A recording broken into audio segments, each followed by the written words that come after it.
السلام علیکم ورحمۃ اللہ وبرکاتہ۔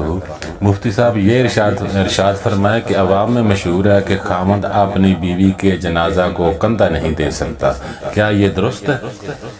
وعلیکم السلام ورحمۃ اللہ وبرکاتہ۔ جی محترم، یہ مسئلہ درست نہیں ہے، یہ عوامی مسئلہ ہے اور لوگوں کے اپنے منہ کی باتیں ہیں، شریعت مطالعہ کا یہ مسئلہ نہیں ہے، اور خام خواہ لوگ اس کو اگر اپنی طرف سے بیان کرنا شروع کر دیتے ہیں سنی باتیں، تو یہ شریعت مطالعہ پر افتراء بھی ہے اور گناہ بھی ہے۔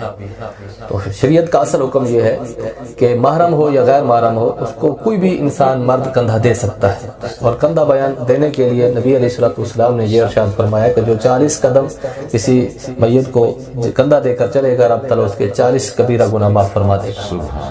تو شوہر نے کون سا جرم کیا ہے کہ وہ اپنی بیوی کو جو اس کی رفیقہ حیات تھی اور اب وہ آخری سفر کے لیے روانہ ہے، تو وہ اس کو روانہ کرنے سے بھی محروم رکھا جائے؟